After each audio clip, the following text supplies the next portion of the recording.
Are you interested in classical literature? Well, here are 5 essential texts for you. First off, from classical archaic Greece, Homer's Odyssey, also known as the Odyssey of Homer, or whatever you want to call it. Homer is an almost mythical figure, and there is some scholarly debate around whether Homer actually existed or whether there was a single Homer or multiple Homers. But in any case, the figure of Homer, the authorial entity that is Homer, is credited with multiple works, the 2 of which are best known are the epic The Odyssey and the epic The Iliad. And the Iliad is thought to be earlier, and it is a depiction of the Trojan War from the inside and a long account of that war and the meaning of it. But the Odyssey, this is a book that follows in the wake of the war, and it concerns Odysseus, in Latinized form known as Ulysses, and their journey back to their home from Troy with the navigation and the uncertainty of it. And Odysseus is away for like decades, and along the way getting back, he and his crew get up to a lot of mischief, but also suffer horrible fates and deaths in many cases. They get stranded on an island with Cyclopses and famously have to burn their way out of the cave of the Cyclops through the Cyclops' eye, if that made any sense. It's a pretty brutal scene, how they escape and get the revenge. And Odysseus, the main figure here, this is his epic, is known for his cleverness and also his sort of deception and thinking through problems. And this is a great work of classical literature, not just because of the story and the adventure of it, but more so for the investigation into the psyche and into this sort of individualized Western ethos of what it means to be an alpha dog and a fully rational human being, which Odysseus epitomizes. Centuries ahead, the figure of Odysseus would be critiqued by some such as Adorno and Horkheimer and Dialectic of Enlightenment as a sort of figure of this rational Western ethos that has given rise to so much, like it or not. But regardless of the politics of the figure of Odysseus relative to today, I think we can all agree that this tale is really one of the great works of classical literature. Next up, sticking with ancient Greece, but jumping ahead a couple centuries, is the Antiggony by Sophocles. Sophocles was a playwright and a director and wrote in a number of genres, but is best known for their tragedies. A number of these, like Oedipus Rex, have entered the cultural bloodstream, but my favorite is Sophocles' Antigone, which in some ways it's similar to the Odyssey, Homer's Odyssey, in that it follows the aftermath of a war, in particular of a civil war, and what it means to clean up after a war and the complicated moral and ethical problems and dilemmas that arise for families and for institutions and for people who are on opposing sides. And I think you still see this today, say in the United States, that there's a lot of echoes of the Civil War in the 19th century that still reverberate in American politics. Just think about the geographic distribution of support for the 2 main rival parties. So the idea of grappling with the wake of a civil war is, I think, still relevant for us. The Antigone does this in a very interesting way. It focuses on the character of Antigone, who's a daughter, one of the 2 daughters of Oedipus. The other one's Iphigenia. Jocasta, I think, was their mom, who was also Oedipus's own mom, so their grandma is their mom as well. Antigone wants to avenge her brother who died on the battlefield and wants to go out and bury him, but Antigone's uncle, Creon, who was Jocasta's brother, he became king when Oedipus blinded himself and went into exile. So that's kind of part of the backstory here too. But Antigone, she wanted to go and bury her brother. I can't remember his name. His corpse was just lying out there being eaten by birds and such. But Creon made it illegal in the city for the corpses of the defeated, what he saw as rebels or treasonous, the side who lost the Civil War, to bury them, that they just basically had to be left out there. So Antigone, on the one hand, had to reconcile her devotion to her brother and her love for her brother and her need to bury him and her love and attachment to him as a family and as a sibling, to and against her devotion not to her uncle but to her king, and the idea of herself as a law-abiding subject of the city who's bound by these laws. Even if if one finds the laws unjustified or wrong, there's sort of this conflict. It's a classical case of moral conflict.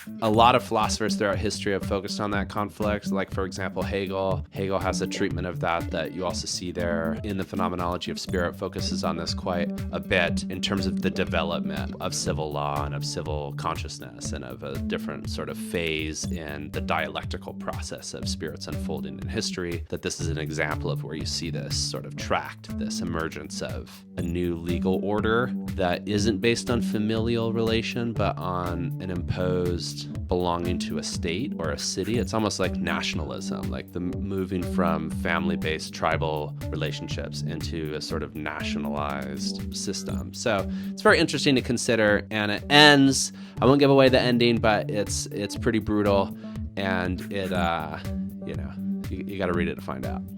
Jumping ahead about 1,500 years into around 1000 AD is Beowulf. It's not quite a novel, it's an elegiac story. It can be translated from the Old English or the early Saxon, or this is like an early version of a Proto-English. Here it's been translated into verse, but it could also be translated to prose. But Beowulf's really awesome. It's one of the great classical monster stories that has this brutal beast monster, Grendel. Beowulf takes on the task of trying to slay Grendel because Grendel's been wreaking havoc in the landscape, right? I think pillaging some villages and such. But Grendel's a giant clawed monster who can rip people apart and rip their arms off, and who seems to consume human flesh. Like, you should check this out just for the riveting descriptions of Grendel and who they are. And then there's also Grendel's mother, who's another monster. And then there's a sort of third part that involves a dragon. Yeah, there's Grendel and Grendel's mother. And then there's a dragon that takes place far in the future when Beowulf is old, and an encounter with this. It has these excellent monster fantasy elements to it, but it's also a tale about leadership and obligation and responsibility and courage and Beowulf's thinking and the decisions that they make and why they make them and the emotions that they and the other men go through. And this translation by Seamus Heaney is really nice and poetic. There are other translations too. It's a great read, and I think it's one that, especially if you like adventure, especially if you like fantasy, especially if you like monsters, if you like any of that stuff, you should definitely read this. Number 4, jumping into the Italian peninsula in the 14th century, is Dante's Inferno by the Florentine author and statesman Dante Alighieri. The Divine Comedy is Dante's great overarching work where they got to explore the whole range of themes that concern them, the relationship between humans and God, but also humans and themselves, and human desire and ambition and moral clarity and courage and all the different virtues and vices. That's all explored across the Divine Comedy with Inferno, Purgatorio, and Paradiso. It's a great story about life's journey and about the way that we narrate our own lives and the decisions that we make. You can read it in a sort of literal way, but Dante himself did not do that. It's not supposed to be a literal depiction of hell as it was imagined in a sort of theological sense. It's important that very little of what's depicted here is actually also depicted in the Bible. So Dante was a student of classical literature and philosophy, and there's sort of a blending of Judeo-Christian and Greco-Roman traditions. But Dante himself was about midway along life's journey, and that's where the character Dante here in the Inferno is also wanting to go straight up the mountain directly to the next stage, but having their path blocked by a big leopard, cat, panther thing that won't let them go any further and that they're afraid of, and kind of they shriek out of meekness and inability to get past this fierce cat into the hole, and they have to go down into basically Mordor.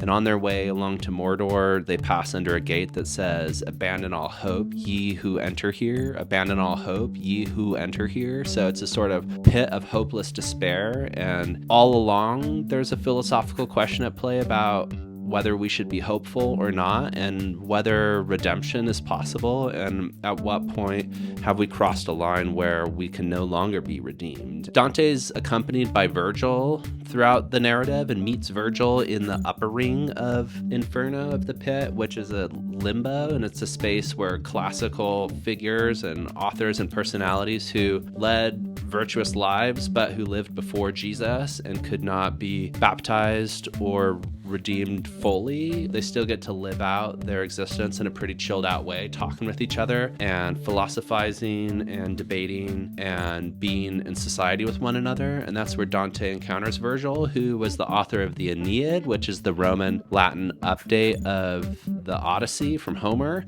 and also deals with the wake and the aftermath of the Trojan War, but told in its relationship to the founding of Rome. Dante meets Plato and Aristotle and Socrates and Thales and others in there as well, and philosophical ideas, in particular ethical ideas and ideas about community and even about the cosmos.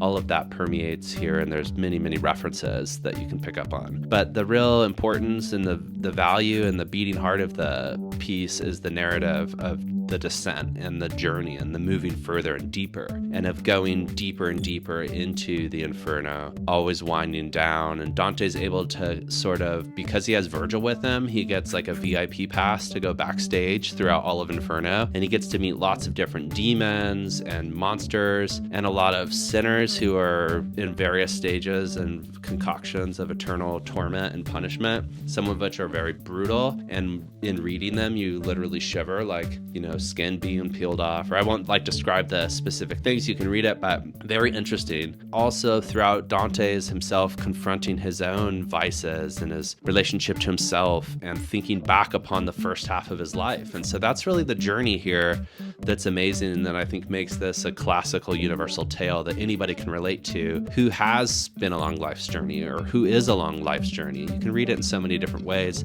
And the climax, passing through Inferno finally to realize, Dante does, that while he thinks he's been only climbing down and deeper down into the pits of despair and hopelessness, that actually he's been, in an inverted way, ascending up the path. He's been taking the necessary steps. Like, you first have to go all the way down before you can come up, or the hour before sunrise is always the darkest of all. So it's like the depth of night first has to come before the next day can emerge.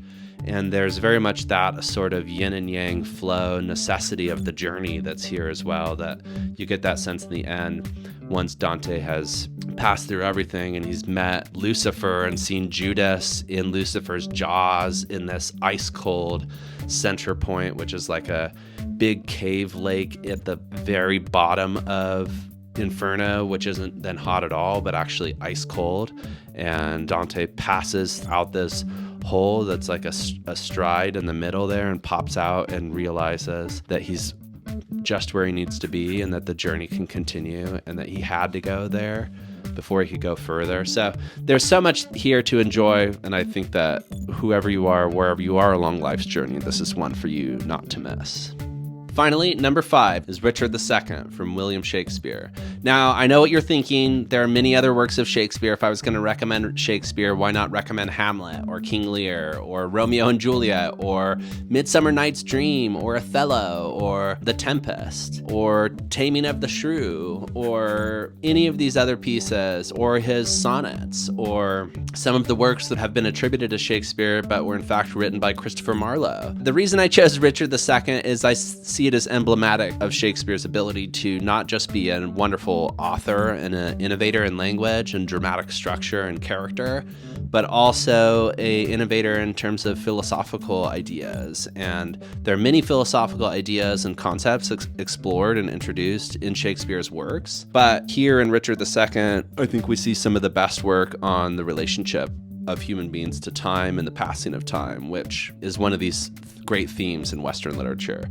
Now, this is one of Shakespeare's histories. It dealt with a historical figure. Richard II was a king of England centuries before Shakespeare's own early 17th century Elizabethan England. You can see this as his putting forward for his audience in the early 17th century a tale of a king who they were all familiar with, but who had lived and reigned long enough ago that he was now like a historical mythical figure, but the basic outlines of Richard II's life were well known. What happens with him is he gets displaced, sent into exile, returns, tries to attempt to retake the throne, but is thwarted by happenstance and chance because the army of Scots who were going to join him to retake the throne had been there but couldn't hold out any longer. So it was sort of, he was thwarted in a really tragic way.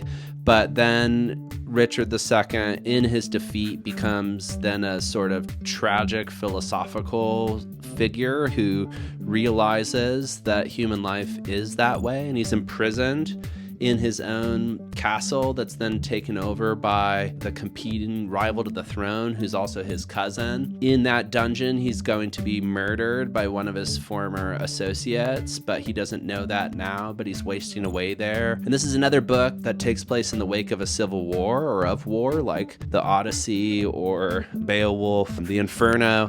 All of these books, actually, these great classics, seem to have some relationship with war and what it means to live in the wake of traumatic events. I'm just going to read from you a little passage from Richard II's imprisonment in the dungeon. I wasted time, and now doth time waste me. For now hath time made me his numbering clock.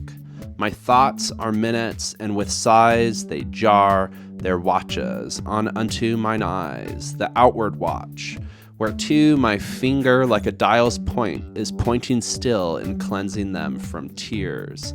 Now, sir, that sound that tells what hour it is are clamorous groans which strike upon my heart, which is the bell. So sighs and tears and groans show minutes, times, and hours.